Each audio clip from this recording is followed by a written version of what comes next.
everyone, good day!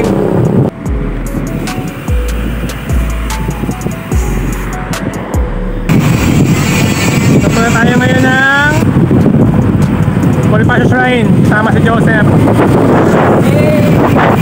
Okay, isa na tayo sa ilog. Yung ilog ko sa Ayam na Butas tsaka sa Mount Falls. Tingnan natin kung okay na siya ulit ngayon kasi tapos naman tagulan. So, tara, biyahe tayo. Dito na kami sa sa Maragondon Road. Papunta ng Ternate. Pero yung Bonifacio Shrine, based doon sa address, is sakop pa rin siya ng Maragondon. Pero dadaan kami ng Ternate, then pasok kami sa loob, papuntang Boni.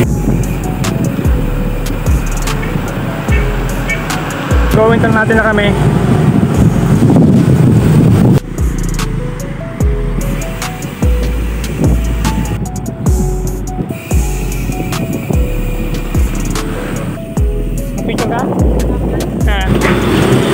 Kaliwa na kami dito. Pag diretso mo yan, papuntang Puerto Azul yan.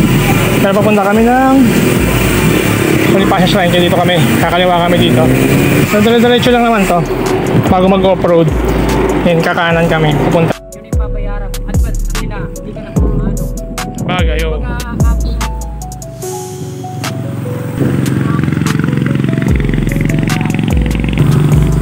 Likat na naman yun. Ayun! Ayos na yung kalsada dito. Dati, top road to. Nice. Yun o, haba na. Okay. Yun, may development na pala dito. Bali, pag yung ahon na akit mo yung medyo mataas na ahon doon. Kasi diba pagbaba mo doon, mostly ano yun rough road pag napag mo. Pero ngayon, sagad na siya yung kalsada. Yung pagkanan mo na lang yung kapasong rough road niya. Tapos kalsada ulit. Mas malilim siya ngayon. So kaprasong kalsada ulit, namaya rough road na ulit. Ayan. Kaya kung pupunta kayo dito, much better kung naka MTB kayo or kahit naka gravel bike. Nice na, may laban na yan.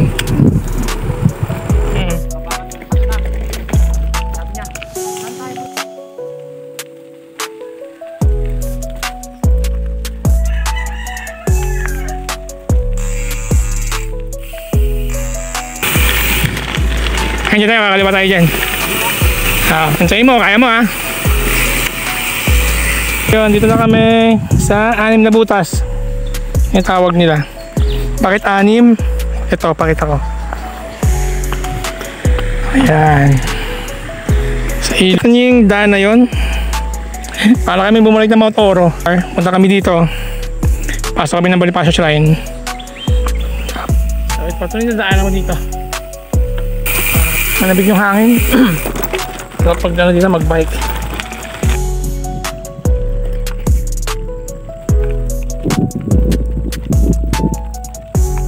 Okay, Bonifacio Shrine na tayo. Joseph, yes Joseph. Ano, masahe mo bro? Ayos? Sulit na. Sakto, kami dalawa lang yung dalawang tao. Solo-solo namin yung lugar. Wala masyadong tao ngayon. Okay, hinahanap namin yung magdanan. 100 steps na hagdanan. Problema. Ano naman dinadanan namin? Nasa loob kami ng mga sukal na lugar. Ilang putas na ginaanan. Wala kami nakita ng hagdanan. Ano, Sep? Sabi na, kung magbog na lang tayo. Budol yan si Kuya. Sabi ni Kuya dito. Pero naman dinadanan namin. Nasa loob kami ng gubat. Yan, dito na kami. Sabi niya na. Hindi na namin siya binike. Kasi dito naman yung nadaanan, no? Nakataas yung mga simento. Ito ang ginagawa namin. Nananahimik kami sa labas. Ito, no? Dito ka, di ba? Budol. Budol. Budol yung caretaker. Yan. Ayos. Sarap. So, minsan masarap din ganito eh. Yung minsan naliligaw ka. Sobrang sa nature. Nature trip kami ah. Pero ganda rito. Nabig ng hangin. Sarap. Nabig.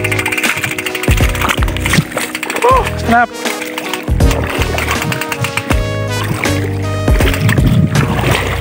Lamig. Advantage na naka-sandals.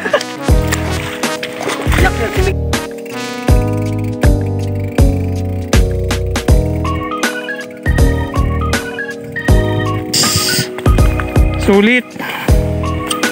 Ang punta.